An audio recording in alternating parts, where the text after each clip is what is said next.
JNR టీవీకి స్వాగతం. ముందుగా హెడ్లైన్స్. మీడియాతో మాట్లాడుతున్న ఎంపీ శ్రీ రఘునందన్ రావు.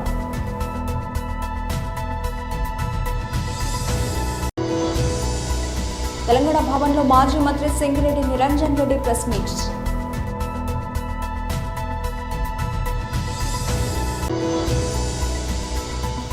ఏడవ తేదీ నుండి జరుగు ఆర్టీసీ సమ్మెకు జయప్రదం చేయండి.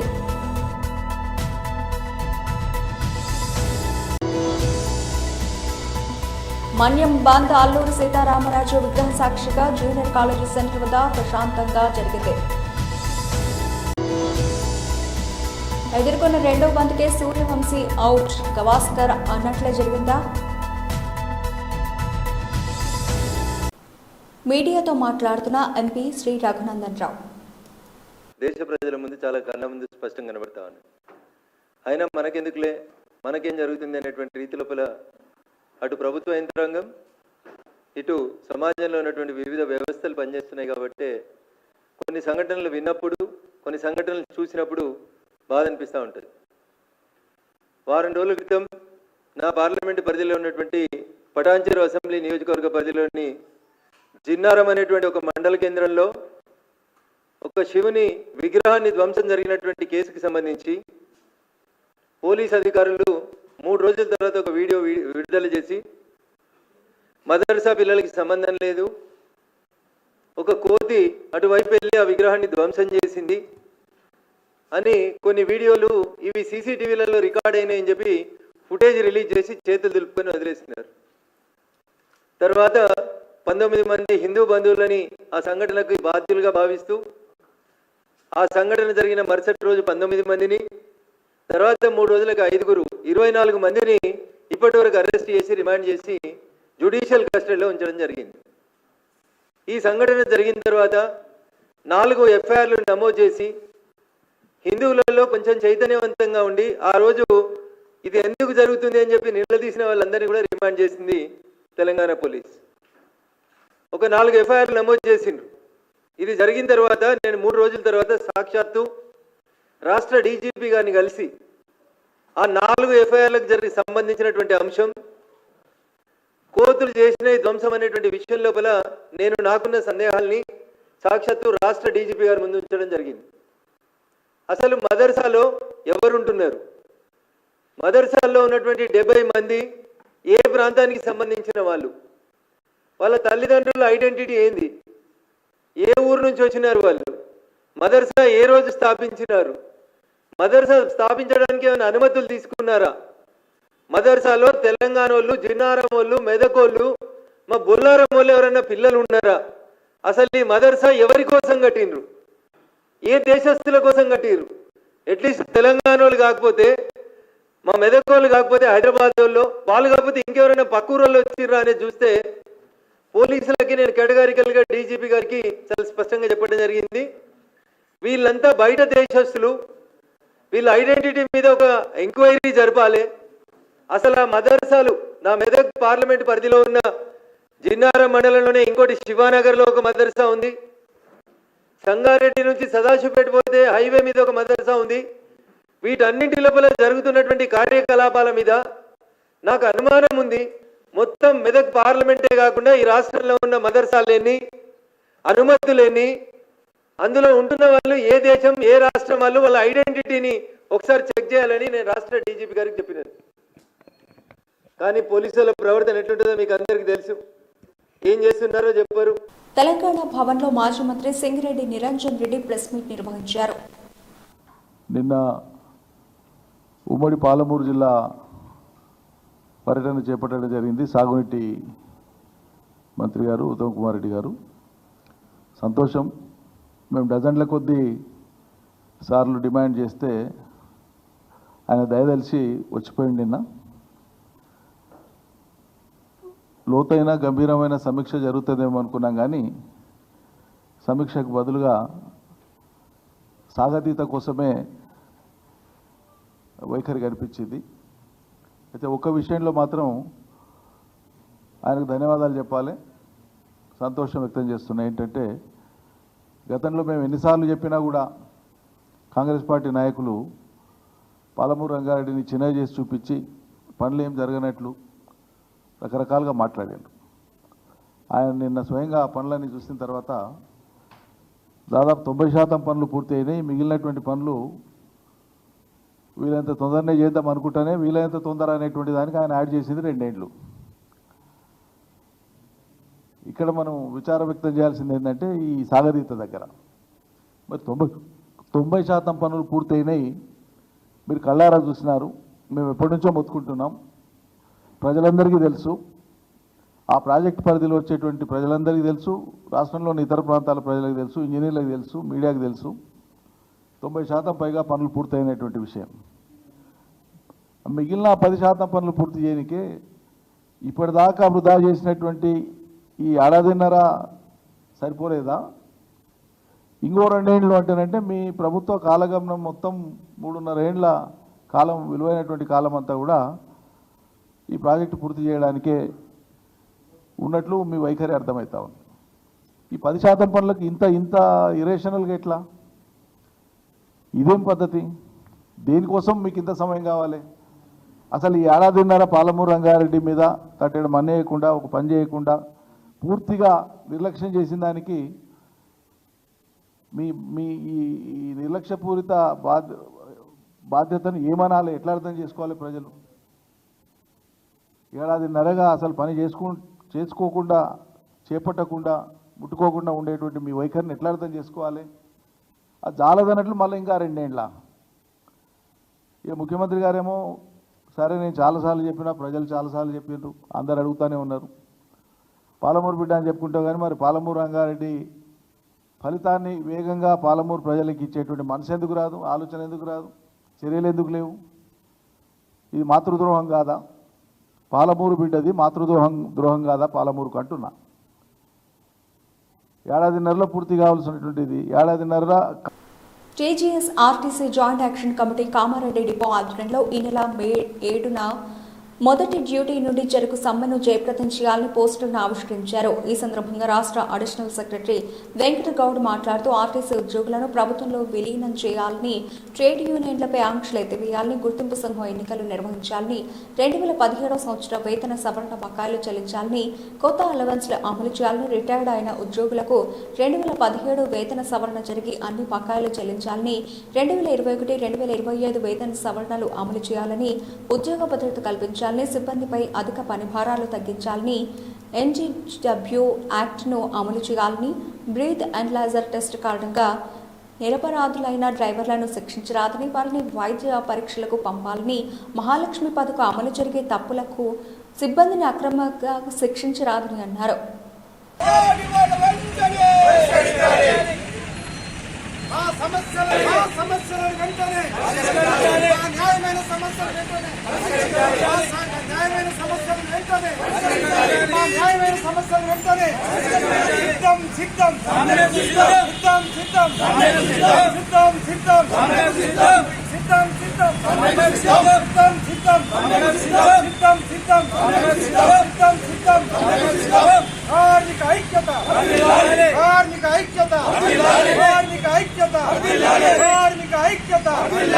ఆర్టీసీలో పేర్కొపోయినటువంటి సమస్యలు ఏవైతున్నాయో ఆ సమస్యలు పరిష్కరించామని చెప్పి చాలా అనేక సంవత్సరాల నుంచి కూడా మేము ట్రాన్స్పోర్ట్ మినిస్టర్ కానీ ముఖ్యమంత్రి గారికి మొదలు పెడితే ఎంపీ గారికి, తర్వాత అప్పటి మేనిఫెస్టో చైర్మన్ దుద్దిల శ్రీధర్ బాబు గారికి అందరికీ మెమోరాండాలు 2 సంవత్సరాల నుంచి ఎక్కకుండా దిగిన గడప దిగకుండా వాళ్ళకి మెమోరాండాలు ఇచ్చినాం.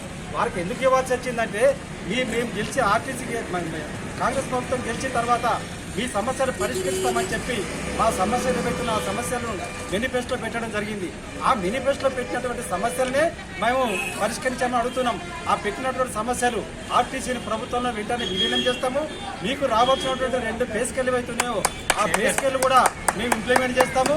మరి అదేవిధంగా మీకు రావాల్సినటువంటి ఏరియాస్ ఆర్థిక పరమైనటువంటి ఏరియాస్ ఏవైతున్నాయో ఆ ఏరియాస్ కూడా మేము బకాయిలను విడుదల చేస్తామని చెప్పి మాకు స్పష్టమైన హామీ ఇస్తూ మేనిఫెస్టోలో కూడా పెట్టడం జరిగింది.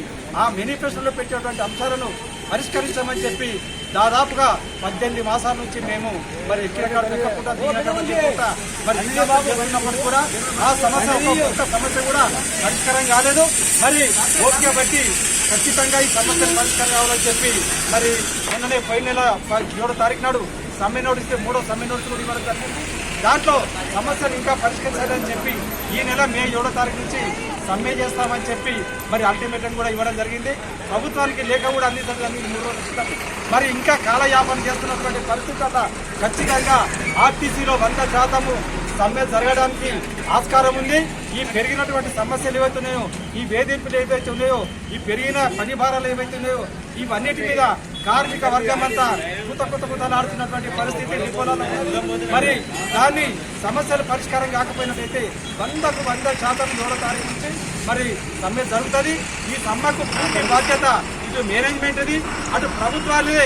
వీళ్ళు కావాలని చెప్పి మనం సమ్మెను నెట్టడానికి ఒక్క సమస్య కూడా మరి పిలిచి మాట్లాడి పరిష్కరిస్తామని చెప్పి మాట్లాడే దాఖలాలు లేవు. ఇప్పటి వరకు ఏవైతున్నాయో ఆర్థికపరమైన సమస్యలు, ఈ ఆర్థికేతర సమస్యలు ఏవైతున్నాయో ఆ ఆర్థికేతర సమస్యలైనా పరిష్కరించేది. ఆర్థికపరమైనటువంటి విషయాలు ఏవైతున్నాయో అవి ప్రభుత్వం చర్చిస్తారా, మీరు కూకొని మాట్లాడతారా? ఎండీ గారికి స్పష్టంగా చేస్తా కానీ ఎండీ గారు కూడా స్పందించి మాట్లాడే పరిస్థితి లేదు. ఖచ్చితంగా 7వ తారీఖు ఎప్పుడు వస్తుందా అని చెప్పి కార్మిక వర్గం అంతా మరి 1000 కళ్ళతో నిలుస్తూ ఉంది. 7వ తారీఖు నాడు ఖచ్చితంగా మొదటి బస్సు నుంచే బస్సులు ఆగడం మాత్రం తథ్యం. పార్వతీపురం మన్యం జిల్లా కొమరాడ మండల కేంద్రంలో ఈరోజు మే 2వ తేదీన శుక్రవారం రాష్ట్ర మన్యం బంద్ ఆధ్వర్యంలో ఆదివాసీ గిరిజన సంఘం స్పెషల్ జీఎస్సీ పోరాట కమిటీ ఆధ్వర్యంలో రాష్ట్ర వ్యాప్తంగా నిర్మిస్తున్న నేపథ్యంలో కొమరాడ మండల కేంద్రం జూనియర్ కాలేజీ సెంటర్ వద్ద ఆదివాసీ గిరిజన సంఘం మద్దతు పలుకుతూ ముందుగా మన్యం బంద్కు సంబంధించిన గోడ పత్రికలు పట్టుకుని ర్యాలీ అనంతరం అల్లూరి సీతారామరాజు విగ్రహ సాక్షిగా ఆయన విగ్రహం వద్ద బంద్ నిర్వహించారు. పార్వతీపురం మన్యం జిల్లా కొమరాడ మండల కేంద్రంలో మే 2వ తేదీన ఈరోజు అనగా శుక్రవారం రాష్ట్ర మన్యం బంద్ విజయవంతం చేయాలని చెప్పి కోర్టు ఈరోజు ఇక్కడ బంద్ నిర్వహిస్తున్నాం. దీనికి సంబంధించి గిరిజన స్పెషల్ డిఎస్సికి ఆర్డినెన్స్ తీసుకురావాలని, జీవో నెంబరు 3ను పునరుద్ధరణ చేయాలని, 100% గిరిజన ప్రాంత ఉద్యోగాలకు గిరిజనులకు ఇవ్వాలని, అలాగే ఏజెన్సీలో 100% ఉద్యోగ ఉపాధ్యాయ నియామకం చట్టం చేయాలని, ఏజెన్సీ ప్రాంత టీచర్ పోస్టులను మెగా డిఎస్పీ నుండి మినహాయించాలని, ఏజెన్సీ ప్రాంతాల్లో మొత్తం టీచర్ పోస్టులు 766 ఆదివాసులకే దక్కేది, కేవలం 42 మాత్రమే గిరిజనేతలకు దక్కేది 724 ఉద్యోగాలా అని చెప్పి ప్రశ్నిస్తున్నాం. కాబట్టి గిరిజన హక్కుల కోసం ఈరోజు కేంద్ర రాష్ట్ర ప్రభుత్వాలు మాట్లాడితే గిరిజన హక్కులు కాపాడుతామని చెప్తున్న సందర్భంలో ఈరోజు ఐటీడీఏలో ఎన్ని ఉద్యోగాలు చేశారు, ఏజెన్సీ ప్రాంతాల్లో గిరిజనులకు ఎన్ని ఉద్యోగాలు ఇచ్చారో చెప్పాల్సిన బాధ్యత ఉందని చెప్పి తెలియజేస్తున్నాం. కాబట్టి ఈరోజు గిరిజన యువకులందరూ కూడా ఈరోజు రోడ్లు పోలయ్యి, ఎంతో చదువుకొని రోడ్లు పోలయ్యి ఈరోజు చేపల చెరువుల్లో ఈరోజు వటల్లోనే పనిచేసే పరిస్థితి ఉంది. కాబట్టి వెంటనే గిరిజన యువకులకు అన్ని విధాలుగా ఆదుకోవాలని చెప్పి స్పెషల్ డిఎస్పీ ఇవన్నీ కూడా ఆర్డినెన్స్ తీసుకురావాలని కోరుతూ ఈరోజు రాష్ట్ర వ్యాప్తంగా ఏజెన్సీ బంద్ను నిర్వహిస్తున్నాము. అన్ని గిరిజన సంఘాల ఆధ్వర్యంలో ఈరోజు సిఐటి కూడా ఈ గిరిజన సంఘాలకి మద్దతు ఇచ్చింది. కాబట్టి ఇప్పటికైనా కేంద్ర రాష్ట్ర ప్రభుత్వాలు అన్ని విధాలుగా చర్యలు తీసుకొని గిరిజన స్పెషల్ డిఎస్పీకి ఆర్డినెన్స్ తీసుకురావాలని, గిరిజన యువకులకు అన్ని విధాలుగా ఆదుకోవాలని చెప్పి ఈరోజు ఇక్కడ బంద్ నిర్వహిస్తున్నాం. లేని ఏళ్ల భవిష్యత్తులో ఇంకా పెద్ద ఎత్తున ఆందోళన చేస్తామని చెప్పి ఈ సందర్భంగా కేంద్ర రాష్ట్ర ప్రభుత్వాలకు తెలియజేస్తున్నాం. గుజరాత్ టైటాన్స్ పై ఇటీవల అద్భుత శతకంతో క్రికెట్ ప్రపంచం దృష్టిని ఆకర్షించిన రాజస్థాన్ రాయల్స్ యువ ఆటగాడు వైభవ్ సూర్యవంశీ ముంబై ఇండియన్స్తో జరిగిన మ్యాచ్లో తీవ్రంగా నిరాశపరిచాడు. కేవలం 2 బంతులు మాత్రమే ఎదుర్కొని పరుగులేమీ చేయకుండానే పెవిలియన్ చేరాడు. ఈ నేపథ్యంలో ఈ మ్యాచ్కి ముందు భారత క్రికెట్ దిగ్గజం సునీల్ గవాస్కర్ చేసిన వ్యాఖ్యలు ఇప్పుడు చర్చనీయాంశమయ్యాయి. వైభవ్ను ఇప్పుడే అతిగా పొగడవద్దని, అతడు నేర్చుకోవాల్సిన అవసరం ఎంతైనా ఉందని పేర్కొన్నాడు. ముంబై రాజస్థాన్ జట్ల మధ్య గురువారం మ్యాచ్ జరుగుతుండగా కామెంటరీ బాక్స్లో ఉన్న సునీల్ గవాస్కర్ వైభవ్ సూర్యవంశీ ఆట తీరుపై కీలక వ్యాఖ్యలు చేశాడు. వైభవ్ వేలానికి ముందే యూత్ చెస్లో ఆస్ట్రేలియాపై శతకం సాధించాడు. 13 ఏళ్ల వయసులో అంతర్జాతీయ జట్టుపై సెంచరీ చేయడం చిన్న విషయం కాదు. అతడిలో ప్రతిభ ఉంది, కానీ ఇంకా పూర్తిగా రాటు తెల్లలేదు. తన ఆటను మరింత మెరుగుపరుచుకోవాలి. ద్రవిడ్ వంటి వారి మార్గదర్శకత్వంలో అతడు మరింత అభివృద్ధి చెందుతాడు అని గవాస్కర్ పేర్కొన్నాడు. అదే సమయంలో సూర్యవంశీపై అప్పుడే ప్రశంసలు సరికాదని గవాస్కర్ హెచ్చరించాడు. తొలి మ్యాచ్లో మొదటి బంతికే 6, మూడో మ్యాచ్లో సెంచరీ చూసి అనుభవజ్ఞులైన బౌలర్లు అతన్ని తేలికగా అంచనా వేశారు. మొదటి బంతికే 6 కొడతాడేమో అని భావించి షార్ట్ లెంత్ బంతులతో ఇబ్బంది పెట్టే ప్రయత్నం చేస్తారు. దీనివల్ల వైభవ్ అవుట్ అయ్యే ప్రమాదం ఉంది. అలా జరిగితే అతను ఒత్తిడికి లోనై అతిగా ఆలోచించే అవకాశం ఉంది అని గవాస్కర్ అభిప్రాయపడ్డాడు. మహిళలు ఆర్థికంగా ఎదగాలని ఒక లక్ష్యంతో ముఖ్యమంత్రి చంద్రబాబు నాయుడు ఉచిత కుటుంబిషన్లు పంపిణీ కార్యక్రమం చేపట్టినట్లు తెలుగుదేశం పార్టీ జాతీయ ప్రధాన కార్యదర్శి పీలేరు నియోజకవర్గ శాసనసభ్యులు నల్లారి కిషోర్ కుమార్ రెడ్డి వాల్మీకిపురం కుటుంబిషన్ శిక్షణా శిబిరాన్ని ప్రారంభించారు. ఆయన మహిళలతో మాట్లాడుతూ 90 రోజుల శిక్షణ కార్యక్రమం ఉంటుందని, రోజుకో గంట నుండి 2 గంటల వరకు శిక్షణ తీసుకోవాలని, శిక్షణ పూర్తయిన అనంతరం 8,000 విలువ చేసే ఉచితంగా కుటుంబిషన్లు మహిళలకు అందజేస్తామని ఆయన తెలిపారు. ఈ కుటుంబిషన్ చేసే ప్రోగ్రామ్ మొదలు పెట్టడం జరుగుతుంది. రాష్ట్రం అంతా కూడా మనకు కలిగిరి పీలేరు వాయిపాలు మొదలు పెట్టడం జరిగింది. మొదలుగా మీకు 120 మందికి అవకాశం ఉంటుంది మనం చేసుకోవడానికి. ఖచ్చితంగా అటెండెన్స్ ఉండాలమ్మా. ఆ కుటుంబిషన్ ఏదైతే ఉందో 8,000 రూపాయలు ఫ్రీగా రేపు 90 దినాల తర్వాత మీకు ఇస్తారు. మన వాయిపాడు మండలంలో కలిగిరి వాయిపాడు మధ్యలో గార్మెంట్ ఫ్యాక్టరీ కూడా పెట్టబోతున్నాం దగ్గరలో. చాలా మంది మహిళలు మదనపల్లి పోతారు బస్సుల్లో. రేపు గవర్నమెంట్ బ్యాంక్ మనకి వాయిపాటు కలిగి మధ్యలో వచ్చిందంటే మనకి ఈ అవకాశం ఉంటే ఖచ్చితంగా ఇది ఉపయోగించుకోండి. మీరు ఏదైతే మీరు టీచింగ్ ఉందో, టైపింగ్ ఉందో మీరు నేర్చుకోగలిగితే మీ సొంత కార్యాలయంలో మీ ఉపాధి కల్పించుకోవచ్చు మీ అంతా మీరే. ఎందుకంటే కలిగిరి వాయిపాటు మండలాన్ని చాలా దగ్గర అయిపోతున్నారు. కాబట్టి ఇప్పుడు చాలా మంది బస్సుల్లో మదనపల్లిలో పోతున్నారు. దగ్గరలో వాళ్ళకు భూమి అలాట్ చేసి గవర్నమెంట్ వాళ్ళ దగ్గర 4,000-5,000 మందికి ఉద్యోగాలు ఇస్తామని రావడం జరిగింది. ఈరోజు మధ్యాహ్నం నా దగ్గరికి వస్తుందన్నమాట. ఎవరైతే గవర్నమెంట్ ఫ్యాక్టరీలో ఉన్నారో వాళ్ళతో మాట్లాడి మనం పెట్టగలిగితే మనకు చాలా ఉపయోగం ఉంటుంది. కలిగిరి కానీ వాయిపాడుకు చుట్టుపక్కల 4,000-5,000 మందికి ఉద్యోగాలు ఇస్తామని చెప్తున్నారు మహిళలకు. కాబట్టి దీన్ని ఉపయోగించుకోండి. ఇంకా మీరు ఎవరైతే ఇప్పుడు 70 మంది వస్తున్నారట, ఇంకా మీరు మిగతా వాళ్ళు మీ ఊళ్ళో మీ ఇంటి పక్కన చెప్తే అందరికీ ఇంకా ఎక్కువ మంది కూడా మనం చేసుకోవచ్చు. 120 మంది వరకు చేసుకోవచ్చు. ఇక్కడ మనం ముఖ్యమంత్రి చంద్రబాబు గారు అయిన తర్వాత ఈ పథకాలను మహిళల కోసం పెట్టడం జరుగుతుంది. ఈరోజు కూడా ఆయన మోడీ గారు విజయవాడకు వచ్చి అమరావతి శంకుస్థాపన చేస్తున్నారు. మనకు 5 ఏళ్ళు రాజధాని అంటే అడ్రస్ లేదు.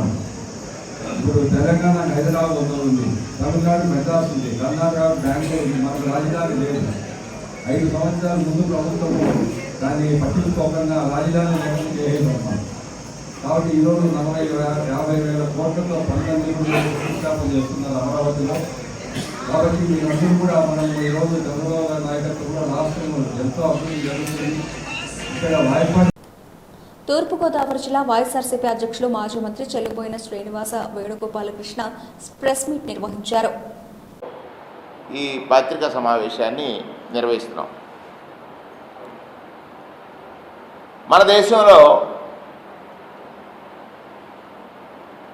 ప్రతి 10 సంవత్సరాలకు ఒకసారి జనగణన అంటే జనాభా లెక్కల్ని చేసేటువంటి ఒక ప్రక్రియ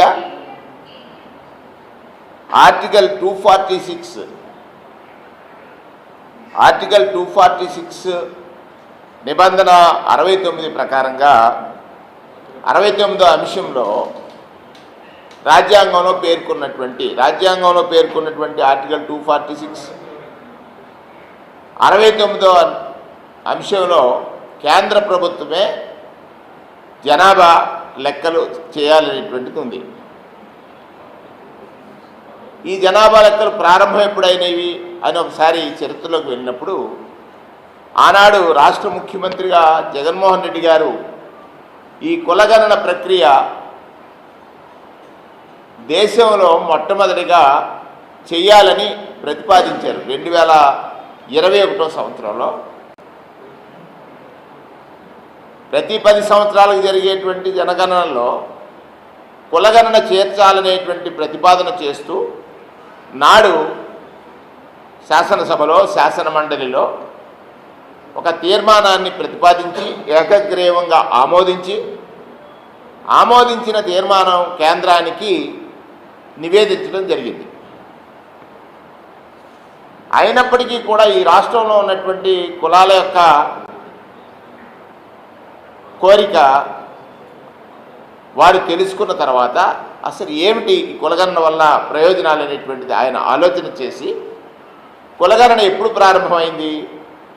1872లో మొట్టమొదటిసారి కులగణన ప్రారంభం భారతదేశంలో 1872లో ప్రారంభమైంది.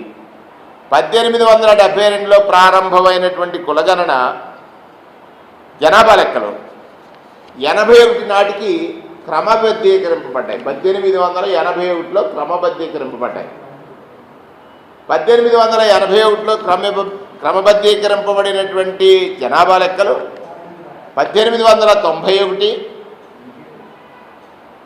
1901, 1911, 1921, 1931.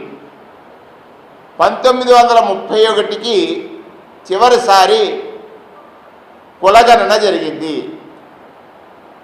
జనగణనతో పాటు కులగణన జరిగినటువంటి. బులెటిన్ ముగించే ముందు హెడ్లైన్స్ మరోసారి. మీడియాతో మాట్లాడుతున్న ఎంపీ శ్రీ రఘునందన్ రావు.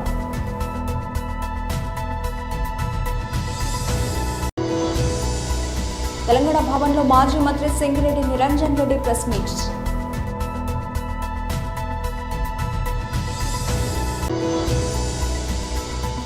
ఏడవ తేదీ నుండి జరుగు ఆర్టీసీ సమ్మెకు జయప్రదం చేయండి.